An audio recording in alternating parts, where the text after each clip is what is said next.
এই রক্ত যা দেয়ার আমরা দেয়া ফেলছি, এখন এই রক্তের প্রতিশোধ নিতে হবে। তবে সেটা আমরা কোনো অন্যায় চাই না। এই ভয়াবহ গণহত্যাকারীদের সাথেও আমরা ইনসাফ করতে চাই, আমরা আইন আদালতের মাধ্যমে বিচার করতে চাই। সাইমুমকে প্রথমত অনেক ধন্যবাদ যে আসলে মানে কিছু আছে না যে সিম্বলিক তবু আপনাকে আসলে অসুস্থ করে ফেলবে। তো আমি আসলে নিজেও বুঝতে পারছিলাম না যে আমাকে এখানে ভাইয়েরা দাওয়াত দিয়েছে কয়েকবার যে যাতে আসি। তো আমি আসার পরও মাত্র যখন আয়নাঘরটা দেখলাম এবং এই যে দেখলাম অগণিত মানুষ দাঁড়িয়ে আছে আয়নাঘর দেখবার জন্য, তো মানে এটা তো সিম্বলিক একটা আয়নাঘর, জাস্ট ওখানে যে আয়নাঘরগুলো ছিল সেটার মাপে বানানো হয়েছে।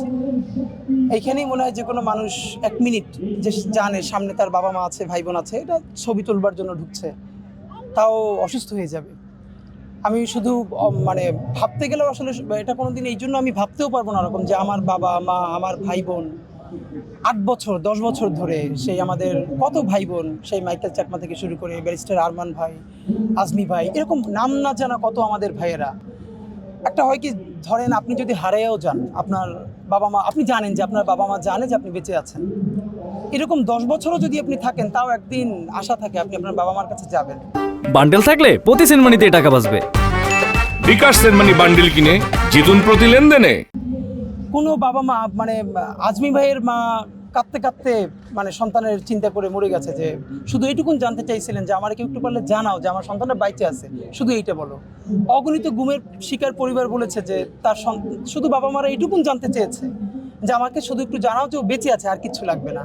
তো এইটা আসলে নিজের যার সন্তান, যার বাবা মা এরকম পরিস্থিতির শিকার হয় নাই, তার আসলে এটা বোঝা, অনুভব করা মুশকিল। তো আজকে বাংলাদেশে দেখি যে হাসিনার প্রতি আমি খুবই অবাক, এবং আপনাদেরকে আজকে বলি, সেদিনকে জাতিসংঘের প্রোগ্রামে গিয়েছিলাম, সেখানে প্যানেল আলোচক ছিলেন, আমি প্রতিবাদ করি না, তো এখন বলছি। ব্যারিস্টার সারা হোসেন উনি আলোচনায় বলেছেন যে বাংলাদেশে এখন যে নতুন বাংলাদেশ হয়েছে সেখানেও এই যে আদালতে কেন হ্যান্ডকাফ পরানো হচ্ছে, এই বাংলাদেশ তো আমরা চাই নাই। মানে এইরকম ভদ্র ভালো কথা, এই কথা তো আসলে হচ্ছে কি, এইটা তার পক্ষেই বলা সম্ভব যে জীবনে গত 17 বছর আয়নাঘর তো দূরের কথা, মানে চিন্তাই করতে পারে না তার সন্তান, তার পরিবারের কেউ তো এই ভিকটিম কোনোদিন হয় নাই।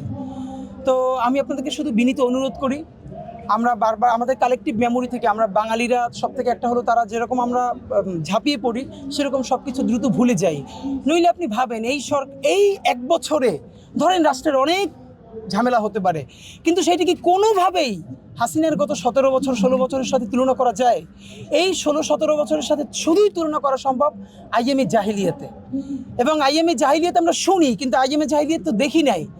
এবং আজকে আমি আবারও এখানে এসে মনে পড়ছে, এইরকম আয়নাঘরে একজনকে আটকে রেখে তার কাছ থেকে যখন জঙ্গি হিসেবে তাকে স্বীকৃতি দেওয়া হবে, কারণ সে ওয়েস্টে আওয়ামী লীগ সিল করতে চায় যে এখানে এরকম জঙ্গিপনা চলছে, তো সে কোনোভাবে রাজি হচ্ছে না।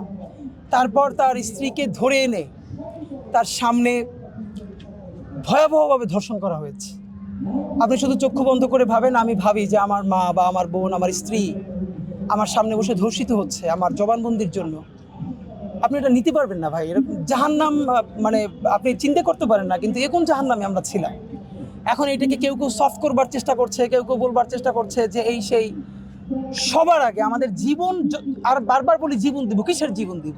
বারবার বলি রক্ত দিব, রক্ত কি এত সস্তা নাকি?